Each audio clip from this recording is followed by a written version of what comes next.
أشهد أن محمد رسول الله۔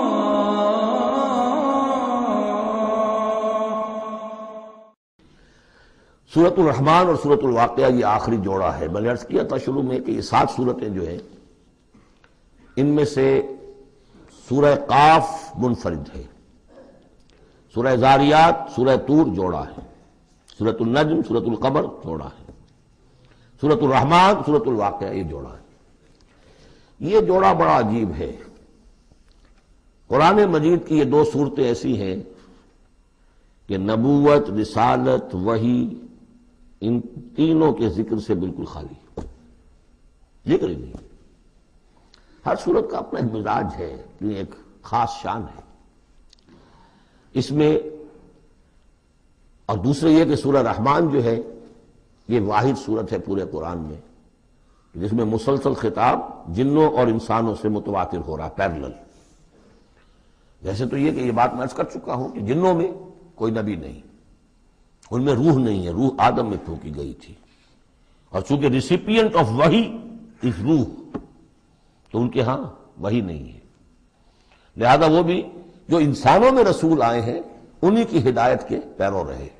ان میں سے جو اچھے لوگ ہیں، جو نیک لوگ ہیں، وہ ایمان لائے، جس کی ایک مثال ہمارے سامنے آ بھی چکی ہے۔ وہ جنات تھے، حضرت موسیٰ پر ایمان رکھنے والے تھے، تورات کے ماننے والے تھے، اور ان کا گزر ہوا، قرآن انہوں نے سنا، وہ ایمان لے آئے، اور پھر جا کر وہ اپنی قوم میں تبلیغ شروع کر دی۔ تو گویا کہ قرآن مجید میں جب یا ایھا الناس کہا جاتا ہے تو اگرچہ انسان مراد ہیں، لیکن یہ کہ انہی کے تابع خطاب جو ہے وہ جنات سے بھی ہے، لیکن اس صورت میں اس کو کھول دیا گیا۔ باقی یہ اسی پر قیاس کرتے ہوئے پورے قرآن کو سمجھیے کہ اس پورے قرآن کے مخاطب انسان بھی ہیں، جنات بھی ہیں، لیکن یہاں صرف یہ کہ اس کو ایک ایک قدم کے اوپر تثنیہ کا صیغہ، فَبِأَيِّ آلَاءِ رَبِّكُمَا تُكَذِّبَانِ فَبِأَيِّ آلَاءِ رَبِّكُمَا تُكَذِّبَانِ یا معشر الجن والانس، اے انسانوں اور اے جنات کی جماعتوں، جو کھل کر جو ہے صراحت کے ساتھ جو ہے انسانوں کے ساتھ جنات کا ذکر اور ان سے خطاب، تو صرف اس ایک صورت میں پورے قرآن مجید میں۔ ایک اور بات یہ ہے کہ اس میں 2 جنتوں کا تذکرہ ہے، اور سورہ واقعہ میں بھی ایسا ہی ہے۔ ان دونوں میں ترتیب عجیب ہے مضامین کے اعتبار سے، جس کو کہ آپ مرر امیج کہتے ہیں۔ آج کل مکان بہت سے بنتے ہیں ایسے کہ بالکل مرر امیج ہوتے ہیں کہ یوں لا کے ملا دیے تو ایک جیسے ہوں گے۔ ڈرائنگ روم جڑے ہوئے ہیں، پھر کوئی بیڈ روم ہے وہ ادھر ہے، پھر ادھر آخر میں پورچ ہے، وہی نقشہ ادھر ہے وہی نقشہ ادھر ہے، تو گویا کہ ہے مرر امیج۔ تو ان دونوں صورتوں میں مضامین جو ہے مرر امیج کے ساتھ ہے۔ سورہ رحمان میں قرآن مجید کی عظمت کا بیان اور اس کا جو حق ہے جو انسانوں کو ادا کرنا چاہیے اس کو مضمر کیا، اور عظمت قرآن کا بیان کیا۔ یہ شروع ہو رہی ہے صورت اس سے۔ سورہ واقعہ میں وہ آخر میں آئے گا قرآن کی عظمت کا بیان، اور جو لوگ کہ اس کا حق ادا نہیں کرتے ان کا انجام۔ پھر اس میں اس کے بعد جو ہے پہلے ذکر ہے اہل جہنم کا، اور اس کے بعد ہے 2 طرح کی جنتوں کا، 2 درجے ہیں اہل جنت کے، لیکن وہاں کیا ہے؟ پہلے تذکرہ ہے دو کامیاب گروہوں کا، اور پھر آخر میں تذکرہ ہے جہنمیوں کا۔ اس اعتبار سے اس میں مضامین کی بڑی گہری مناسبت بھی ہے، اور ایک مرر امیج کی ترتیب سے یہ عکسی ترتیب ان کے مضامین میں ہے۔ سورۃ الرحمن، بسم اللہ الرحمن الرحیم۔ نوٹ کر لیجئے یہ ترجیحی جو آیت ہے اس میں 31 مرتبہ آئی ہے آیت۔ کل آیات 78 ہیں، جن میں سے 31 جو ہیں وہ تو در حقیقت فَبِأَيِّ آلَاءِ رَبِّكُمَا تُكَذِّبَانِ اس کی تکرار ہے۔ یہ اسلوب قرآن مجید میں یا تو سورہ شعراء میں آ چکا ہے، 8 بار وہ الفاظ آئے تھے، اِنَّ فِي ذَلِكَ لَآیَةً وَمَا كَانَ أَكْثَرُهُم مُؤْمِنِينَ وَإِنَّ رَبَّكَ لَهُوَ الْعَزِيزُ الرَّحِيمُ، 8 مرتبہ۔ یا یہ القمر میں ہم 4 دفعہ پڑھ چکے ہیں، فَكَيْفَ كَانَ عَذَابِي وَنُذُرِ وَلَقَدْ يَسَّرْنَا الْقُرْآنَ لِلذِّكْرِ فَهَلْ مِن مُدَّكِرٍ۔ اور یہاں سورۃ الرحمن میں 31 بار آئے گا فَبِأَيِّ آلَاءِ رَبِّكُمَا تُكَذِّبَانِ۔ بسم اللہ الرحمن الرحیم۔ الرحمن علم القرآن خلق الانسان علمہ البیان۔ رحمان، اور یہ اللہ کا وہ نام ہے جو رحمت کے مادے سے لیکن خاص شان اس کی یہ ہے کہ جس میں ایک طوفانی کیفیت ہے اللہ کی رحمت، ٹھاٹھے مارتے ہوئے سمندر کی طرح۔ غضبان ہم پڑھ چکے ہیں 2 دفعہ، نہایت غضبناک، حضرت موسیٰ کے لیے لفظ آیا غضبان آصفہ۔ تو عرب کہے گا اگر بھوک سے مر رہا ہے انا جوعان، پیاس سے مر رہا ہے انا عطشان، تو رحمان کے وزن پر بہت مبالغہ ہوتا ہے، اور اس میں ایک شان ہوتی ہے جیسے کہ طوفانی شان، طوفان وہ بھی اسی میں ہے۔ الرحمن وہ ہستی کہ جس کی رحمت ٹھاٹھے مارتے سمندر کے مانند ہے۔ علم القرآن، اس نے قرآن سکھایا ہے۔ یعنی یہ کہ قرآن مجید کی عظمت کا تصور کرو، یہ اللہ کی رحمانیت کا مظہر عتم ہے، اس کی رحمت کی سب سے بڑی شان، اس کا مظہر عتم جو ہے وہ قرآن ہے۔ دوسری بات یہ، اللہ کے ناموں میں چوٹی کا نام رحمان ہے، بہت پسندیدہ، رحمت کی تو ضرورت ہر شخص کو ہے۔ حضور نے فرمایا میں بھی مستغنی نہیں۔ آپ نے ایک موقع پہ فرمایا کہ کوئی جنت میں صرف اپنے اعمال کی بنیاد پر نہیں جائے گا جب تک کہ رحمت خداوندی دستگیری نہ کرے۔ اور حضرت عائشہ سے ہے یہ روایت۔ حضرت عائشہ نے پوچھ لیا، ظاہر بات ہے میاں بیوی کے درمیان ایک بے تکلفی بھی ہوتی ہے کہ کیا حضور آپ بھی؟ آپ نے فرمایا ہاں میں بھی۔ الا ان یتغمدنی ربی برحمتہ، میں بھی جنت میں نہیں جا سکوں گا مگر اس صورت میں کہ میرا رب مجھے اپنی رحمت سے ڈھانپ لے۔ تو رحمان چوٹی کا نام ہے اللہ کے ناموں میں سے، اور جو علم اللہ نے دیا ہے انسان کو اس میں چوٹی کا علم قرآن ہے۔ ایک علم وہ ہے ریویلڈ نالج جس کی چوٹی یہ ہے، ایک علم ہے ایکوائرڈ نالج، رفتہ رفتہ انسان جا رہا ہے، لیکن سب سے اونچا علم، سب سے بڑا علم خلق الانسان، اسی نے انسان کو بنایا، اور اس کی کریشن کا کلائمیکس انسان ہے، تخلیق کی معراج انسان ہے۔ خلقتہ بیدیہ، ہم نے دونوں ہاتھوں سے بنایا ہے، جس میں عالم امر اور عالم خلق جمع ہو گئے۔ اس سے آگے علمہ البیان، جو صلاحیتیں انسان کو دی ہیں ان میں چوٹی کی صلاحیت جو ہے بیان ہے۔ انسان کو کہا گیا حیوان ناطق، نطق، قوت بیان۔ اور یہ بات ہمیں معلوم ہے کہ یہ جو انسان کا جو برین ہے، ظاہر بات ہے گوریلاز میں بھی ہے، چمپینزیز میں بھی ہے، اور بھی حیوانات کے اندر بھی ہے، گھوڑے کا بھی برین ہے، لیکن یہ برین جیسے جیسے رفتہ رفتہ لوئر اینیمل سے اوپر آپ آ کر دیکھتے ہیں، ہائیسٹ انسان کے اندر آ کر اس کا جو گرے میٹر ہے، وہ جو ہائیسٹ ایوالو فارم ہے، اس میں مختلف ایریاز ہیں۔ یہ ویژن کا ایریا ہے، آنکھ سے جو انفارمیشن جا رہی ہے وہ پھر ڈسائفر ہوتی ہے گرے میٹر کے اس پچھلے حصے کے اندر، ہیئرنگ ایریا ہے۔ لیکن سب سے بڑا رقبہ جو ہے وہ ہے اسپیچ سینٹر، اور اس کے 2 حصے ہیں، دوسرے کی بات سننا اور سمجھنا، پھر اپنی بات کہنا، یہ 2 ایسپیکٹس ہیں اس کے۔ تو اسپیچ سینٹر، اس میں دونوں چیزیں آ جائیں گی، کلام کا فہم اور پھر کلام کو دوسروں تک پہنچانا۔ تو علمہ البیان، اللہ نے صلاحیتیں تو اور بھی دی انسانوں کو بہت سی، آنکھ بھی دی، کان بھی دیا، لیکن یہ آنکھ اور کان تو حیوانات میں بھی ہے، بلکہ بعض حیوانات کی بصارت ہم سے کہیں زیادہ آگے ہے۔ بعض حیوانات وہ ہیں کہ جنہیں روشنی کی بھی ضرورت نہیں دیکھنے کے لیے، بغیر اندھیرے میں بھی دیکھتے، ہم تو اندھیرے میں نہیں دیکھ سکتے۔ اس طرح کان، گھوڑے کا کان جو ہے اس کے کان کھڑے ہو جاتے ہیں اینٹنا کی طرح سے، اگر کہیں سے آہٹ ہو، جب یہ اب تک گھوڑ سوار نے کچھ نہیں دیکھا تو نہ سنا ہے، لیکن ذرا سی آہٹ کہیں کہ گھوڑے نے سن لی۔ اس حوالے سے باقی چیزیں جو ہیں ان میں تو یہ کہ علیحدہ علیحدہ گنا جائے گا تو صلاحیتیں باقی شاید انسان سے بہتر بھی دوسرے حیوانات میں ہیں۔ سونگنے کی صلاحیت کتے میں جتنی ہے ہمارے پاس تو 1/100 بھی نہیں ہے۔ حیوانات میں سونگنے کا ایریا جو ہے وہ بہت بڑا ہوتا ہے برین کے اندر، وہ سونگ کر چیزوں کو اندازہ کرتے ہیں کھانے کی ہے کہ نہیں ہے۔ لیکن انسان کے ہاں آ کر ہائیسٹ لیول آف برین میں یہ اسپیچ سینٹر ہے۔ اب یہ جو 4 آیتوں سے 3 جملے بنے، الرحمن آیت 1 ہو گئی لیکن جملہ تو نہیں بنا، الرحمن مبتدا ہے، علم القرآن خبر ہے، جملہ اب بنا، تو جملے 3 ہوئے، الرحمن علم القرآن خلق الانسان علمہ البیان۔ اس کو جو ریشو پروپورشن کا قاعدہ ہوتا تھا نسبت و تناسب کا حساب میں، ارتھمیٹک میں 3 ویلیوز دی گئی ہیں، چوتھی تلاش کرو۔ چوتھی ویلیو اس میں کیا ہے جو مضمر ہے، چھپی ہوئی ہے، انسان کو جو بہترین صلاحیت اللہ نے دی ہے قوت بیان، اس کا مصرف بھی ہونا چاہیے بہترین۔ اس کا بہترین مصرف یہ ہے کہ قرآن سمجھو اور سمجھاؤ، قرآن پڑھو اور پڑھاؤ۔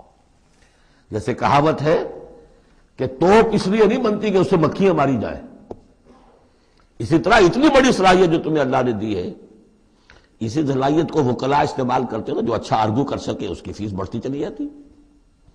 ڈیماگوگ کوئی لیڈر ہے، بڑی اچھی تقریر کر سکتا ہے، وہ مارنے پر جو ہے مجمع کو آمادہ کر دے گا، لوگوں کو آمادہ کر دے گا، وہ اپنی گردنیں کٹوا دیں گے، لیڈر بن جائے گا۔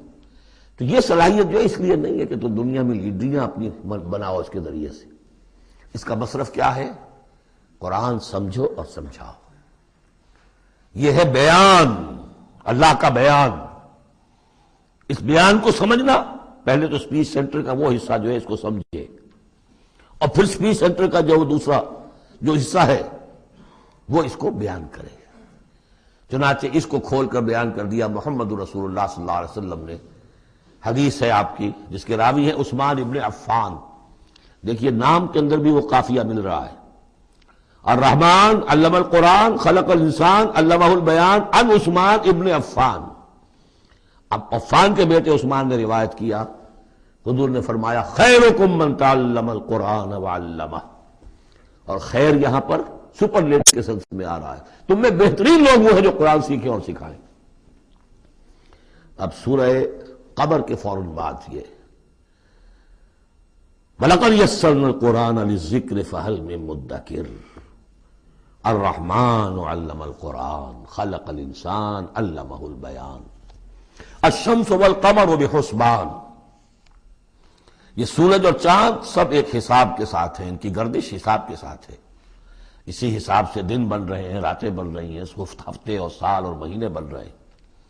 والنجم والشجر یسجدان، نجم جو ہے تو ستارے، سورج اور چاند کے مناسبت سے تو اس کے لیے ستارے کی مفہوم ہے، لیکن نجم جو عربی زبان میں جھاڑیوں کو بھی کہتے ہیں جو زمین میں ہوتی ہیں، کیونکہ یہ ستارے بھی زمین میں اتنے نظر آتے ہیں جیسے کہ جھاڑیاں ہوں۔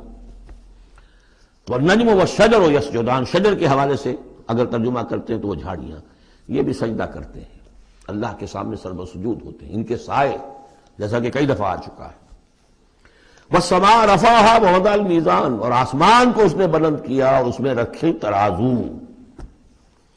یہاں اس سے مراد وہ ترازو نہیں ہے جو کہ تولتی ہے دنیا کے اندر، اس میں بیلنس ہے، کاسمک بیلنس۔ آسمان اور زمین کے اندر، آسمان میں جتنے اجرام سماویہ ہیں، ان کو جو چیز تھامے ہوئے ہے، قائم رکھے ہوئے ہے، وہ ایک بیلنس ہے۔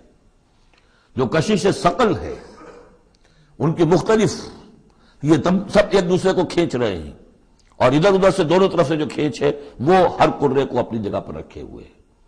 یہ بیلنس جب ذرا سا گڑبڑ ہوگا اور یہ کرے آپس میں ٹکرا جائیں گے، فاصلے ہی کہیں تو ہوتا ہے conversely proportional to the distance, لہذا جو گریویٹیشنل فورس ہے، اگر ایک طرف سے ذرا فاصلہ کم ہو گیا، اس کا مطلب دوسری طرف بڑھ گیا، تلپٹ ہو جائے گا۔ یہ کاسمک بیلنس ہے۔ وَالسَّمَاءَ رَفَعَهَا وَوَضَعَ الْمِيزَانَ أَلَّا تَطْغَوْا فِي الْمِيزَانِ، دیکھو اس میزان میں، اس توازن میں، یہ جو بیلنس ہے یہاں کا، اس میں کوئی کمی بیشی نہ کرو، بد زیادتی کرو۔ وَأَقِيمُوا الْوَزْنَ بِالْقِسْطِ وَلَا تُخْسِرُوا الْمِيزَانَ، اور قائم رکھو وزن کو قسط کے ساتھ، عدل کے ساتھ، اور اس کے اندر کہیں کوئی کمی نہ کرو، نہ تطغوا نہ تخسروا، نہ کمی نہ زیادتی۔ کہیں فاصلہ بڑھ جائے گا تب بھی خرابی، کہیں فاصلہ کم ہو جائے گا تب بھی خرابی۔ وَالْأَرْضَ وَضَعَهَا لِلْأَنَامِ، الفاظ کی مناسبت سے بعض لوگوں نے سمجھا کہ ترازو ہی مراد ہے، تو ٹھیک ہے، اس میں کوئی حرج نہیں ہے اگر مراد لی جائے، لیکن ترتیب دیکھیے جس طرح یہ آ رہا ہے، الشمس والقمر بحسبان۔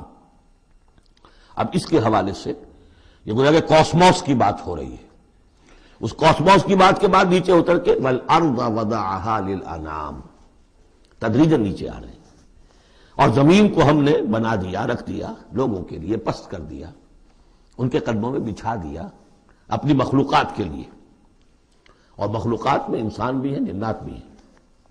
فیہا فاکہۃ، اس میں میوے ہیں، والنخل، اور کھجوریں ہیں، ذات الاکمام، جن پر کے غلاف چڑھے ہوتے ہیں، والحب ذو العصف، اور اناج ہے جس کے ساتھ بھس بھی ہوتا ہے، والریحان، اس کے دو ترجمے ہیں، ایک تو یہ کہ اور خوشبودار پھول بھی ہے، یا یہ کہ اور دوسری غذائیں بھی ہیں۔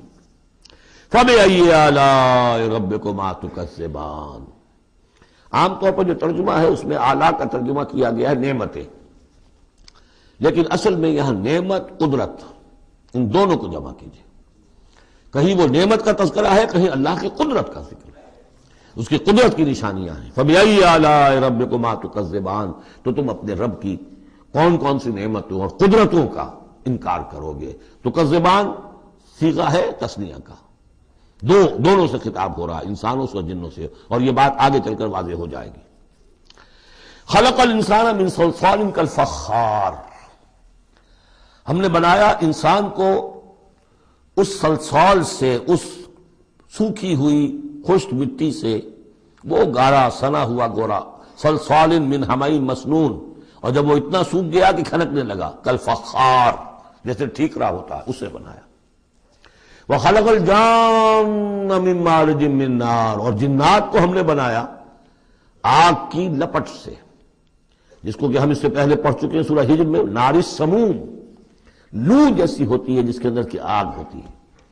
تو ایسے ہی وہ جو فلیم ہوتا ہے، شعلہ، اس کا ایک حصہ تو ہے جو نظر آتا ہے، اور ایک حصہ وہ جو نظر نہیں آتا۔ وہ جو اوپر کا حصہ ہے وہ ہے جب سب سے زیادہ ہیٹ، ٹیمپریچر ہائیسٹ وہاں ہوتا ہے، وہ ہے مارج من نار۔ فَبِأَيِّ آلَاءِ رَبِّكُمَا تُكَذِّبَانِ، رب المشرقین و رب المغربین، وہ رب ہے مشرقوں کا بھی، دونوں مشرقوں کا اور دونوں مغربوں کا۔ یہ تسنیہ کی جو مناسبت سے یہاں پر مشرقین و مغربین کا، کہیں مشارق والمغارب ہے، رب المشارق والمغارب، کہیں مشرق و مغرب ہے، اور یہ سب ٹھیک ہے، مشرق و مغرب واحد کی حیثیت سے بھی درست ہے۔ اور مشرقین اور مغربین، اس وقت کا جو مشرق ہے جہاں سورج نکل رہا ہے، اس کے مقابلے میں مغرب ہے جہاں وہ ڈوبے گا، لیکن وہی مغرب وہ مشرق ہے دوسرے، ہمارا جو پیچھے جو حصہ گلوب کا اس کا مشرق ہے، اور جو ہمارا مشرق ہے وہ اس کا مغرب ہے۔ تو دو مشرق دو مغرب۔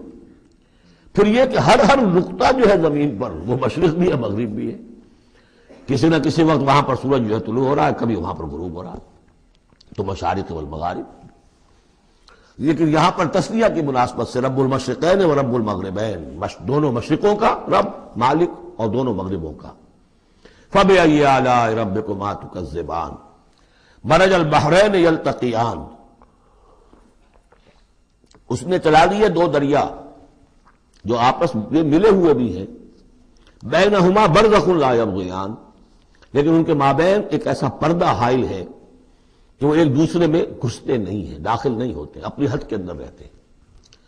یہ ہیں گرم روئیں چلتی ہیں ٹھنڈے پانی کے سمندر میں، یا جیسے کہ کابل پر نظر آتا ہے دو دریا چل رہے ہیں، دریائے سندھ کا پانی علیحدہ نظر آ رہا ہے اور دریائے کابل کا علیحدہ نظر آ رہا ہے، اور یہ اٹک پر نظر آتا ہے، اور کافی دور تک پھر یہ علیحدہ علیحدہ چل کے نظر آتے ہیں۔ فَبِأَيِّ آلَاءِ رَبِّكُمَا تُكَذِّبَانِ يَخْرُجُ مِنْهُمَا اللُّؤْلُؤُ وَالْمَرْجَانُ، اور ان دونوں سے نکلتے ہیں موتی بھی اور مونگے بھی۔ فَبِأَيِّ آلَاءِ رَبِّكُمَا تُكَذِّبَانِ وَلَهُ الْجَوَارُ الْمُنشَآتُ فِي الْبَحْرِ كَالْأَعْلَامِ، اور اس کے لیے ہی ہیں، اللہ ہی کی ملکیت ہے وہ پہاڑ جیسے جہاز، جوار المنشآت، پھر جو اونچے کھڑے رہتے ہیں اور سمندر میں ایسے ہوتے ہیں جیسے پہاڑ۔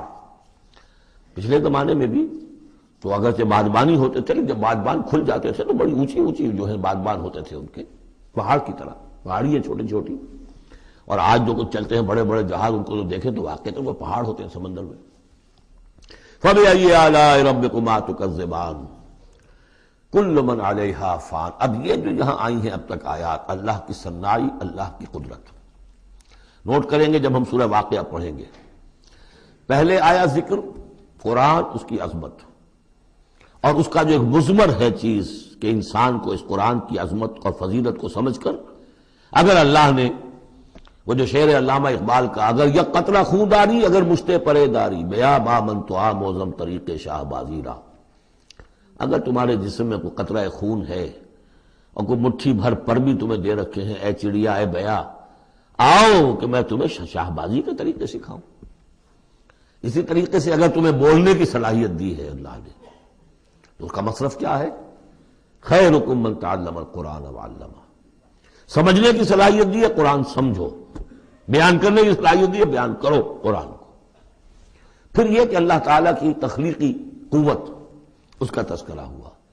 وہاں آپ دیکھیں گے یہ بالکل الٹی یہی ترتیب ہوگی. آخر میں قرآن مجید کی عظمت، اس سے پہلے اللہ کی تخلیقی عظمت، اللہ کے یہی جو اعلیٰ ہے. اس کے بعد اب پہلے جہنم والوں کا تذکرہ یہاں ہو رہا ہے، وہاں بعد میں ہوگا. فرمایا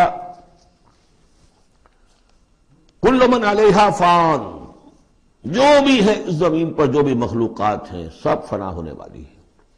وَيَبْقَى وَجْهُ رَبِّكَ ذُو الْجَلَالِ وَالْإِكْرَامِ، باقی تو رہے گا صرف تیرے رب کا منہ، تیرے رب کا چہرہ، تو بہت بزرگی والا ہے اور بہت عظمت والا ہے. اب یہ کہ اللہ کا چہرہ ہم کیا اس کو نہیں سمجھ سکتے، آیات متشابہات میں سے ہوگا. جو اس کا مفہوم سمجھیں گے وہ یہ ہے اللہ کی ذات باقی، باقی سب چیز اللہ تعالیٰ کے سوا سب فانی، پوٹینشلی سب فانی ہے. اپنے طور پر سب کسی کا وجود جو ہے اپنے بل پر قائم نہیں ہے. اللہ جب تک قائم رکھے تو در حقیقت وہ خود اپنے بل پر قائم نہیں ہے، وہ تو اللہ تعالیٰ نے ان کو قائم رکھا ہوا ہے. کل من علیہا فان اللہ باقی من کل فان، اللہ ہی باقی ہے، باقی تمام فانی ہے. وَيَبْقَى وَجْهُ رَبِّكَ ذُو الْجَلَالِ وَالْإِكْرَامِ فَبِأَيِّ آلَاءِ رَبِّكُمَا تُكَذِّبَانِ يَسْأَلُهُ مَنْ فِي السَّمَاوَاتِ وَالْأَرْضِ، جو بھی ہے آسمان اور زمین میں وہ سب اس کے در کے سوالی ہیں، اسی سے مانگ رہے ہیں. وجود بھی ملا ہے اسی سے، حیات کسی کے پاس ہے دی ہوئی ہے اسی کی، کوئی صلاحیت ہے تو دی ہوئی ہے اسی کی، کوئی ذہانت ہے تو دی ہوئی ہے اسی کی، روز کا رزق جو آ رہا ہے اسی کا عطا کردہ. ہر ایک سائل ہے. جو سورہ محمد میں ہم نے پڑھا کہ تم سب فقراء ہو واللہ هو الغنی وانتم الفقراء، تم سب کے سب محتاج ہو، تمہارا وجود مستعار، تمہاری حیات مستعار، تمہیں علم جو دیا اس نے دیا جتنا دیا. ولا یحیطون بشیء من علمہ الا بما شاء، تو تمہاری کیفیت ہے. یسألہ من فی السماوات والارض، اسی سے مانگتا ہے جو بھی ہے آسمانوں میں اور زمین میں. کل یوم ہوا فی شان، وہ ہر دن ایک شغل میں ہے، اس کی ایک مصروفیت ہے. یہاں میرے نزدیک اشارہ ہے اسی بات کی طرف، یدبر الامر من السماء الى الارض ثم یعرج الیہ فی یوم کان مقدارہ الف سنۃ مما تعدون. تدبیر امر ہے، ایک دن کی تدبیر وہ کرتا ہے. کیا کچھ واضح کہ وہ ایک دن اس کا 1000 سال کا ہے، اس میں کیا کیا ہونا ہے، کس طرح سے ہونا ہے. پھر وہ احکام کی تنفیذ ہوتی ہے، پھر اس کی رپورٹ ہے، اس کو واپس جاتی ہے. تو کل یوم ہوا فی شان، وہ کوئی ایک یوں سمجھیے کہ کوئی اسٹیٹک کوئی حقیقت نہیں ہے، خود اس کی مصروفیات. کل یوم ہوا فی شان، نئی شان کے ساتھ اس کا ظہور ہوتا ہے. کل یوم ہوا فی شان فبأی آلاء ربکما تکذبان سنفرغ لکم ایھا الثقلان. اب یہاں پر کھل کر بات کی کہ یہ تکذبان کیوں کہا جا رہا ہے. ہم جلد ہی فارغ ہو جائیں گے تمہارے لیے، اے دو بھاری قافلوں، اے انسانوں کا قافلہ اور اے جنات کے قافلے. ابھی جو ہے اس کائنات کو ہم نے چلایا ہوا ہے، ابھی مہلتیں ہم نے دے رکھی ہیں، وقت مقرر کیا ہوا ہے، اجل مسمى ہے اس کائنات کی بھی اور ہر قوم کی بھی. لکل امت اجل، ہر امت کے لیے بھی ایک اجل ہے، ہر ایک فرد کی اجل ہے، وہ سب ہے. لیکن القریب ہم فارغ ہو جائیں گے تمہارے لیے، تمہیں اپنے پاس بلا دیں گے، تم سے حساب کتاب لیں گے، تم سے پوچھ گچھ ہوگی. فبأي آلاء ربكما تكذبان، تو اے جنات اور اے انسانوں کی جماعت ہو، تم اپنے رب کی کن کن نعمتوں کا اور کن کن سنائیوں کا، کن کن قدرتوں کا انکار کرو گے. یا معشر الجن والانس ان استطعتم ان تنفذوا من اقطار السماوات والارض فانفذوا لا تنفذون الا بسلطان فبأي آلاء ربكما تكذبان يرسل عليكما شواظ من نار ونحاس فلا تنتصران فَبِأَيِّ آلَاءِ رَبِّكُمَا تُكَذِّبَانِ صدق اللہ العظیم۔ چونکہ اس سے پہلے آیت آ چکی ہے سَنَفْرُغُ لَكُمْ أَيُّهَا الثَّقَلَانِ، ہماری اوقات میں سے ایک قافلہ انسانیت اور ایک قافلہ جو جنوں پر مشتمل ہے۔ اب یہاں اس آیت میں آیت نمبر 33 میں براہ راست ان سے خطاب ہے، اے گروہ جن اور اے گروہ انس، یا معاشر الجن والانس ان استطعتم، اگر تمہارے اندر استطاعت ہے، طاقت رکھتے ہو، ان تنفذوا من اقطار السماوات والارض، کہ تم نکل بھاگو آسمانوں اور زمین کے دائروں سے، کناروں سے، تنفذوا تو نکل جاؤ، لا تنفذون الا بسلطان، نہیں نکل سکو گے مگر اللہ تعالیٰ کی سرعت کے ساتھ۔ یہ آیت مبارکہ مشکلات القرآن میں سے ہے، پوری طرح ہم شاید ابھی نہ سمجھ پائیں جب تک کہ اور ہمارا علم جو ہے کائنات کے بارے میں، کاسموس کے بارے میں اور علم بڑھ نہیں جاتا۔ لیکن یہ کہ عام طور پر یہ سمجھا گیا ہے کہ یہ انسان اور جن جو ہیں ایک حد تک ان کی رسائی ہے اس کائنات کے اندر، اس سے آگے نہیں۔ جیسے کہ آ چکا ہے، میں پہلے بھی بیان کیا ہے کہ جنات کے لیے غالباً یہ ہمارا جو سولر سسٹم ہے یہ پورا جو ہے یہ ان کی جولان گاہ ہے، اس میں یہ جائیں جدھر جائیں چلے جائیں، اس سے آگے نہیں۔ انسانوں کا معاملہ یہ ہے کہ وہ اس کے اندر بھی جو بھی فاصلہ طے کرتے ہیں وہ ظاہر بات ہے کہ وہ اس کے لیے مشینیں ایجاد کر کے جہاں تک جا رہے ہیں، لیکن اس پورے سولر سسٹم تک بھی ان کی رسائی ممکن نہیں ہوگی۔ لیکن یہ کہ ایک گمان میرا ہے جو میں آپ کے سامنے پیش کر رہا ہوں کہ قرآن مجید جب آسمانوں اور زمین کی بات کرتا ہے تو وہ مراد ہوتی ہے کل کائنات، کل یونیورس، اور کل یونیورس کے کناروں سے نکل بھاگنا، اس کے کیا معنی ہے؟ اس کے معنی یہ ہے معدوم ہو جانا، یعنی یہ کہ جہنم میں پڑنے والے چاہیں گے کہ ہم معدوم ہو جائیں۔ کاش کہ جیسا کہ ہم نے پڑھا تھا سورہ نساء میں، فَكَيْفَ إِذَا جِئْنَا مِنْ كُلِّ أُمَّةٍ بِشَهِيدٍ وَجِئْنَا بِكَ عَلَىٰ هَٰؤُلَاءِ شَهِيدًا۔ اس روز انسان چاہیں گے کہ اس طرح زمین شق ہو جائے، وہ اس میں دھس جائے اور زمین اوپر سے برابر کر دی جائے۔ یہ تو ہوگا یوم الحساب کو، لیکن سوال یہ ہے کہ من اقطار السماوات والارض، تمام آسمانوں اور زمین کے کناروں سے نکل بھاگنا، معدوم ہونا، یہ بھی بس میں نہیں ہے۔ اللہ کے اذن سے ہی ہم بنے ہیں، ہمیں وجود عطا ہوا ہے، اور اللہ ہی کا اختیار ہے جو ہمیں معدوم کر سکتا ہے۔ ہم لاکھ چاہیں کہ معدوم ہو جائیں، معدوم نہیں ہو سکتے، یہ بھی ہمارے اختیار سے باہر ہے۔ اذن رب ہی ہو تو ہم معدوم ہوں بغیر اذن رب۔ یہاں پر ویسے جو اللہ بسلطان، اللہ کا حکم، اللہ کی مرضی، اللہ کی سند، اس طرح کی کوئی بات ہے، اگرچہ عام طور پر بات وہ سمجھی گئی ہے جو پہلے میں نے بتایا، میرا گمان یہ ہے واللہ عالم۔ بہرحال مشکلات القرآن میں سے ہے۔ فَبِأَيِّ آلَاءِ رَبِّكُمَا تُكَذِّبَانِ، تو تم اپنے رب کی کن کن نعمتوں اور کن کن صناعیوں اور کاریگریوں اور کن کن قدرتوں کا انکار کرو گے۔ یرسل علیکما شواظ من نار، تم پر پھینکے جائیں گے شعلے بھڑکتے ہوئے آگ کے، ونحاس، اور دھواں ملا ہوا، وہ آگ جس میں کہ دھواں ملا ہوا ہو، فلا تنتصران، پھر تم بدلہ نہیں لے سکو گے۔ فَبِأَيِّ آلَاءِ رَبِّكُمَا تُكَذِّبَانِ فَإِذَا انشَقَّتِ السَّمَاءُ، جب آسمان پھٹ جائے گا، فَكَانَتْ وَرْدَةً كَالدِّهَانِ، تو ایسے ہو جائے گا گلابی رنگ کا جیسے کہ تیل کی تلچھٹ ہوتی ہے۔ جب تیل کو صاف کیا جاتا ہے تو اس کے نیچے جو تلچھٹ رہ جاتی گلابی رنگ کی۔ فَبِأَيِّ آلَاءِ رَبِّكُمَا تُكَذِّبَانِ فَيَوْمَئِذٍ لَا يُسْأَلُ عَنْ ذَنبِهِ إِنسٌ وَلَا جَانٌ، تو اس روز کوئی پوچھنے کی ضرورت نہیں ہوگی ان کے گناہوں کے بارے میں، نہ انسانوں سے نہ جنوں سے۔ اللہ تعالیٰ پوچھے گا، حساب کتاب بھی ہوگا، لیکن یہ کہ اپنی جگہ پر ہر ایک کے چہرے پر لکھا ہوگا اس کا انجام۔ بل الانسان علی نفسہ بصیرہ، چنانچہ کئی جگہ قرآن مجید میں نقشہ کھینچا گیا ہے، میدان قیامت میں جب لوگ کھڑے ہوں گے، کچھ لوگوں کے چہرے تر و تازہ ہوں گے، کچھ لوگوں کے اوپر مردنی چھائی ہوئی ہوگی۔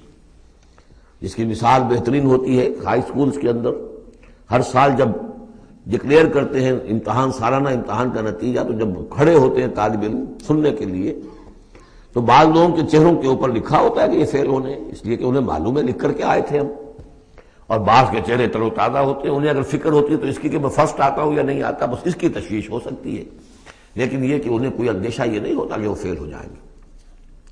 تو فَيَوْمَئِذٍ لَا يُسْأَلُ عَنْ ذَنبِهِ انسٌ وَلَا جان، اس دن پوچھا جانا ضروری نہیں ہوگا کسی سے بھی، نہ جن سے نہ انس سے، ان کے گناہ کے بارے میں. فَبِأَيِّ آلَاءِ رَبِّكُمَا تُكَذِّبَانِ يُعْرَفُ الْمُجْرِمُونَ بِسِيمَاهُمْ، پہچان لیے جائیں گے مجرم اپنے چہروں سے، چہرے ان کے اترے ہوئے ہوں گے، انہیں تو معلوم ہوگا. یعرف المجرمون بسیماہم فیؤخذ بالنواصی والاقدام، پھر ان کو پکڑا جائے گا ان کی پیشانی کے بالوں سے اور پاؤں سے. یعنی ہر ایک کو کوئی فرشتہ جو ہے وہ ادھر سے اس کی پیشانی کے بال پکڑے گا اور ادھر سے اس کی ٹانگیں پکڑ کر ٹاس کرے گا اسے. فَبِأَيِّ آلَاءِ رَبِّكُمَا تُكَذِّبَانِ هَٰذِهِ جَهَنَّمُ الَّتِي يُكَذِّبُ بِهَا الْمُجْرِمُونَ، جب پھینکا جائے گا اسے جہنم، یہ ہے وہ جہنم کہ جس کو جھٹلاتے رہے تھے وہ لوگ کہ جو جھٹلانے والے تھے. هَٰذِهِ جَهَنَّمُ الَّتِي يُكَذِّبُ بِهَا الْمُجْرِمُونَ، جسے مجرم گناہ گار جھٹلاتے رہے. یطوفون بینہا وبین حمیم آن، اب وہ چکر لگاتے رہیں گے، اس آگ سے نکلیں گے، پانی پینا چاہیں گے تو وہ پانی کھولتا ہوگا، حمیم آن، کھولتے پانی کے اور اس آگ کے درمیان. فَبِأَيِّ آلَاءِ رَبِّكُمَا تُكَذِّبَانِ، اب یہ تو اہل جہنم کا انجام ہے جو یہاں بیان ہو گیا. یہاں جنتیوں کے انجام سے پہلے ان کا بیان ہے. سورہ واقعہ میں پہلے جنتیوں کا بیان آئے گا اور پھر اہل جہنم کا بیان آئے گا، ترتیب عکسی. وَلِمَنْ خَافَ مَقَامَ رَبِّهِ جَنَّتَانِ، اور جو بھی اپنے رب کے حضور میں کھڑے ہونے سے ڈرتا رہا، لرزا اور ترسا رہا، اس کے لیے دو جنتیں ہیں. یہ دو جنتیں کیوں کہی گئی؟ اس کے لیے جو توجیہ میری سمجھ میں آئی ہے اس میں مجھے خاصا اطمینان ہے، انشراح ہے کہ جنتیں جو جنوں کے لیے ہوں گی وہ علیحدہ جنت ہے، انسانوں کے لیے علیحدہ ہے. ظاہر بات ہے دونوں کے احساسات جدا ہیں، دونوں کے ذوق جدا ہیں، دونوں کے مذاق جدا ہیں.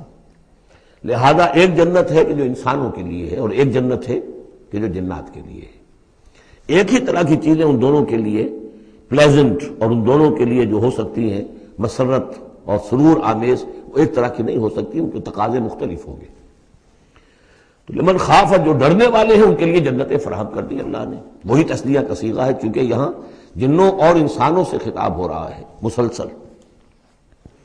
یہ جو جنتان ہوں گی یہ ابتدائی جنتیں جن کا ذکر یہاں ہو رہا ہے. اس کے بعد دو اور جنتیں ہوں گی. تو جنتیوں کے دو درجے ہیں، ان میں جنات بھی ہوں گے انسان بھی ہوں گے، تو چار ہو گئے.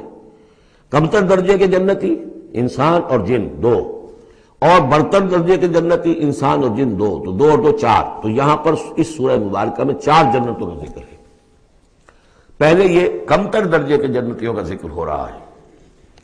وَلِمَنْ خَافَ مَقَامَ رَبِّهِ جَنَّتَانِ فَبِأَيِّ آلَاءِ رَبِّكُمَا تُكَذِّبَانِ ذَوَاتَا أَفْنَانٍ، اس کی بہت سی شاخیں ہوں گی اس جنت کی.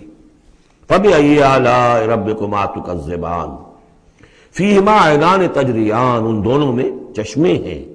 اب عینان، ایک ایک جنت میں ایک ایک چشمہ ہے جو بہہ رہا ہے. فَبِأَيِّ آلَاءِ رَبِّكُمَا تُكَذِّبَانِ، اپنے رب کی کون کون سی نعمتوں کو جھٹلاؤ گے. فِيهِمَا مِن كُلِّ فَاكِهَةٍ زَوْجَانِ، اور ان دونوں میں ہر طرح کے جو میوے ہیں ان کی دو دو قسمیں ہیں، جوڑے ہیں. فَبِأَيِّ آلَاءِ رَبِّكُمَا تُكَذِّبَانِ مُتَّكِئِينَ عَلَىٰ فُرُشٍ بَطَائِنُهَا مِن اسْتَبْرَقٍ وَجَنَى الْجَنَّتَيْنِ دَانٍ، اور وہ وہاں تکیہ لگائے ہوں گے، سہارا لگائے ہوں گے ایسے فرشوں پر کہ جن کے استر بنے ہوئے ہوں گے گاڑھے ریشم کے. استر ہوں گے گاڑھے ریشم کے، تو جو ان کا اصل جو اوپر کا حصہ ہوگا وہ کس شے کا ہوگا، گویا کہ وہ تمہارے تصور سے باہر ہے. وَجَنَى الْجَنَّتَيْنِ دَانٍ، اور دونوں جو باغ ہیں دونوں جنتوں کے، ان کے جو پھل ہیں میوے وہ جھک رہے ہوں گے نیچے کو ہوں گے تاکہ آرام سے جنتی جو ہے جو چاہے حاصل کر لے. فَبِأَيِّ آلَاءِ رَبِّكُمَا تُكَذِّبَانِ فِيهِنَّ قَاصِرَاتُ الطَّرْفِ، ان جنتوں میں ہوں گی وہ عورتیں کہ جن کے نگاہیں نیچے جھکی ہوئی ہوں گی. عورت کے اندر شرم اور حیا جو ہے اس کا خاص زیور ہے، یہ خود اس کے حسن کا ایک حصہ ہے. تو نگاہوں کا نیچا ہونا یہ اصل میں حیا اور شرم کی علامت ہے، نیچے نگاہ والیاں. لم یطمثن انس قبلہم ولا جان، ان کو چھوا نہیں ہوگا اس سے پہلے نہ کسی انسان نے نہ جن نے، ان سے پہلے. یعنی ظاہر بات ہے کہ جو جنوں کی جنت ہے اس میں ان کی مناسبت سے ان کے لیے بیویاں ہوں گی، اور جو مردوں کی انسانوں کی جنت ہے ان کے لیے ان کی مناسبت سے ہوں گی، اور وہ جو ہوں گی جو جنت جو جنات کی ہے ان میں جو بھی ان کے لیے ہوں گی ان کی بیویاں انہیں بھی کسی جن نے پہلے چھوا نہیں ہوگا، اور اسی طرح انسانوں کے لیے جو جنت ہوگی اس میں جو ان کی بیویاں دی جائیں گی ان کو کسی انسان نے پہلے نہیں چھوا ہوگا۔ فَبِأَيِّ آلَاءِ رَبِّكُمَا تُكَذِّبَانِ كَأَنَّهُنَّ الْيَاقُوتُ وَالْمَرْجَانُ، وہ جو ہوں گی بیویاں دی جائیں گی ان جنتوں میں وہ ایسے ہوں گی جیسے لال اور مونگے۔ فَبِأَيِّ آلَاءِ رَبِّكُمَا تُكَذِّبَانِ هَلْ جَزَاءُ الْإِحْسَانِ إِلَّا الْإِحْسَانُ، کیا احسان کا، بھلائی کا، نیکی کا بدلہ احسان اور بھلائی کے سوا بھی کچھ ہو سکتا ہے؟ ان لوگوں نے اللہ کے لیے، اللہ کے دین کے لیے، اللہ کے احکام کی پابندی میں جو کچھ بھی انہوں نے محنتیں کی، کوششیں کی، اب ظاہر بات ہے کہ اللہ تعالیٰ کو اس کا بدلہ انہیں دینا ہے انہی صورتوں میں۔ وَمِن دُونِهِمَا جَنَّتَانِ، اور ان سے پرے دو جنتیں اور ہیں۔ اب اس میں مفسرین کے مختلف اقوال ہیں، پہلی جنتیں کن کی ہیں، دوسری جنتیں کن کی ہیں، اس لیے کہ اس کے لیے دو الفاظ جو آئیں گے سورہ واقعہ میں آئیں گے کہ ایک اصحاب الیمین ہے اور ایک مقربون ہے۔ ایک وہ ہے جو آگے اللہ کے بہت ہی مقرب بارگاہ ہو جاتے ہیں، اولئک المقربون، اور ایک وہ ہے کہ جو داہنے والے ہیں، اور ایک ہے شمال والے۔ تو ایک تو ہے بنیادی، یہ گمراہ تھے، یہ جہنمی، یہ نیک تھے، اور یہ جو ہے جنتی ہیں، لیکن ایک ہے بہت آگے والے، فالسابقون سابقون اولئک المقربون، وہ لوگ جو آگے نکل جانے والے ہیں، وہ جو بلندتر نیکیوں والے ہیں، بلندتر مقامات والے ہیں۔ جیسے کہ سورہ توبہ میں ہم نے پڑھا تھا والسابقون الاولون من المہاجرین والانصار والذین اتبعوہم بإحسان، تو دو درجے ہو گئے تھے۔ تو اس طرح یہاں پر جو میرے نزدیک پہلی جنتوں کا تذکرہ جو ہے وہ در حقیقت ہے جو کم تر جنتی ہیں، اصحاب الیمین، اور اب جو تذکرہ ہو رہا ہے وہ ہے جنت ان کی کہ جو مقربین بارگاہ ہے، سابقین۔ وَمِن دُونِهِمَا جَنَّتَانِ، اور ان دونوں کو پرے اور دو جنتیں ہوں گی۔ فَبِأَيِّ آلَاءِ رَبِّكُمَا تُكَذِّبَانِ، یہ بھی دو ہوں گی، ایک جنات کے لیے اور ایک انسانوں کے لیے۔ مُدْحَامَّتَانِ، بڑے گہرے سبز رنگ کی جنتیں ہوں گی، سبز کاہی جسے ہمارے ہاں کہا جاتا ہے، گہرا سبز، سیاہی مائل سبز، اتنی گہرا سبز ہو کہ سیاہی مائل ہو جائے، یہ میں ابھی عرض کروں گا، اس کی ایک خاص پس منظر ہے۔ فَبِأَيِّ آلَاءِ رَبِّكُمَا تُكَذِّبَانِ فِيهِمَا عَيْنَانِ نَضَّاخَتَانِ، اس میں دو چشمے ہیں ابلتے ہوئے۔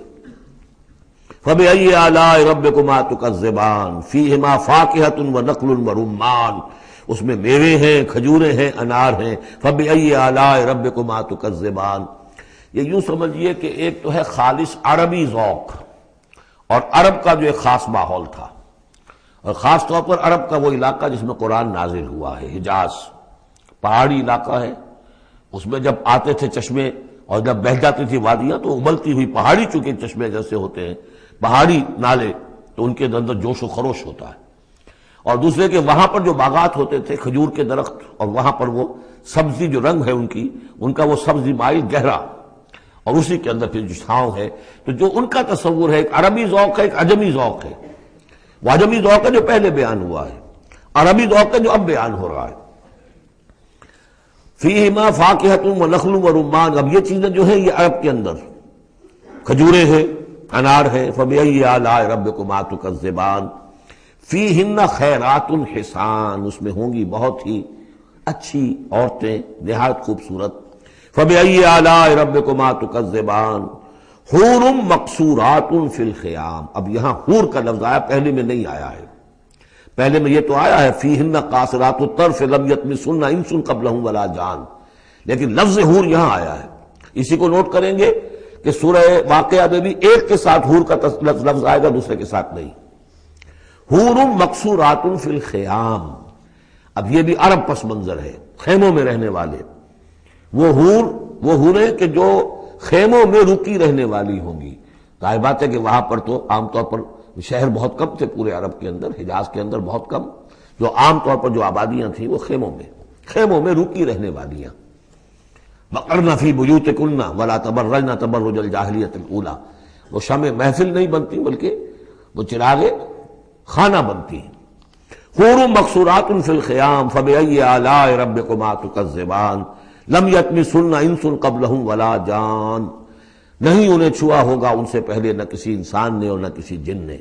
یہ ان دونوں کے میرے نزدیک علیحدہ علیحدہ، جنات کی جو جنت ہے ان میں جو ان کے لیے عورتیں اور بیویاں فراہم کی جائیں گی انہیں کسی جن نے نہیں چھوا ہوگا ان سے پہلے، اور جو انسانوں کے لیے جنت ہوگی وہاں جو انہیں بیویاں دی جائیں گی اور حوریں دی جائیں گی انہیں کسی انسان نے نہیں چھوا ہوگا۔ فَبِأَيِّ آلَاءِ رَبِّكُمَا تُكَذِّبَانِ مُتَّكِئِينَ عَلَىٰ رَفْرَفٍ خُضْرٍ وَعَبْقَرِيٍّ حِسَانٍ، وہ تکیہ لگائے بیٹھے ہوئے ہوں گے سبز مسندوں پر اور بڑے قیمتی اور نفیس بچھونوں پر۔ فَبِأَيِّ آلَاءِ رَبِّكُمَا تُكَذِّبَانِ تَبَارَكَ اسْمُ رَبِّكَ ذِي الْجَلَالِ وَالْإِكْرَامِ، بہت بابرکت ہے نام تیرے رب کا جو بہت ذی الجلال بڑائی والا ہے اور اکرام عظمت والا ہے۔ اب اس میں آپ نے دیکھا نبی، رسول، کتاب، کسی کا کوئی تذکرہ نہیں، اللہ اور آخرت، جنت اور دوزخ، باقی اللہ کی کریٹو جو اس کی ایکٹیویٹی ہے، آیات آفاقیہ، آیات انفسیہ، تذکیر بآلاء اللہ، ان کا ذکر ہے۔ تو منفرد ہیں یہ صورتیں دونوں اس اعتبار سے، اور جوڑا ہونے کے وہ نسبت آپ کو بڑی نمایاں نظر آئے گی اس میں۔ وہ مضامین جو یہاں آئے ہیں ایک ترتیب سے، یہاں اس کی عکسی ترتیب سے۔